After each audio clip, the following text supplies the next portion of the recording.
Hello everybody. In this video we're going to go ahead and we're going to fix the issue where our player can sometimes be stuck in this loop where it appears as if they're jumping even though they are not. Now the easiest way to reproduce this is if you go ahead and get to say right here. Let's wait for our jump potion that we picked up to go away. Alright, now if I jump, I can immediately jump again. You can see the animation play as I'm falling. Now, if I run off and just before I hit the ground, press the jump button, it went ahead and saw that I jumped in midair. So now I'm stuck in this loop where it thinks that I'm constantly jumping because I wasn't touching the ground when I jumped. So it never saw me actually leave the ground, so therefore it can't see me hit the ground. So now I'm stuck in a loop where I can't go ahead and jump, I can't get out of this, and if I could fall off of another object, then it sees me as going from not touching the ground to touching the ground, and that seems to solve the problem. But obviously if I fall off of a step and then I land on an area where I cannot go ahead and get anywhere or jump off of anything or fall off of anything, I am now stuck in this loop. Now the solution to this is to go ahead and go to the Character Controller 2D file, the one that we downloaded.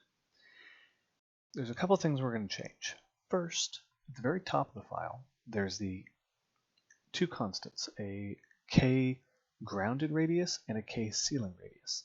Now, what these are used is to go ahead and determine the radius from a point on the player to where they would have gone ahead and collided with something. In this case, the environment object that we set up before.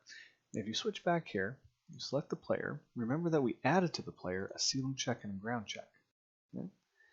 Now what it's doing is from the point that we added this, it is looking for a distance of 0.2 in any direction if I have collided with anything. Now it turns out 0.2 is actually pretty large. What we want to do is change that to 0.02, and we'll do that for both the ceiling and for the ground. And now we're looking to see, are we really close to something? Have we actually touched from our ground or our ceiling that are part of the player another object? You can see the ceiling, you can see the ground. And the other thing we want to do is to go ahead and scroll down to the fixed update method. And here we go ahead, and if the player was previously not grounded, so if they previously didn't touch the ground, or weren't touching the ground during the last time we ran this update, then we should go ahead and say that they are now touching the ground, assuming that they have collided. And that's where our K grounded radius comes into play right here. We go ahead and we look for an overlap in a circle of anything that we are colliding with. Now again, we took this character controller from somebody else who had completed it, which is very common to do when it comes to Unity. That's kind of one of the perks of using Unity, is that you can find a lot of pre-done things by other people. But this went ahead and caused an issue. One, the radius was too large, so it saw us as touching something, even if we really weren't. At least not anymore, but we were close to it. And we also have the issue of if we go ahead and fall off something, we never were not grounded. Okay? Which comes up to right here. If we were never not grounded, then that means that we can never previously have not been on the ground, and therefore we will never call our on-land event invoke. Now if you remember, on the player, in the player character controller 2D script, there's the on-land event, where we said go to the player movement script and call on landing.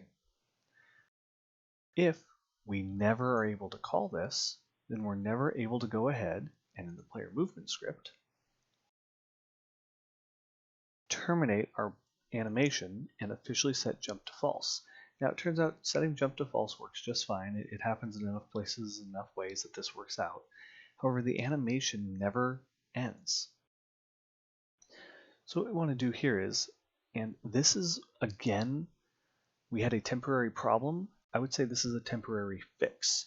We're going to go ahead and say, no matter what, if you see that the player is now colliding with something either on the ground or the ceiling, go ahead and call on land event invoke.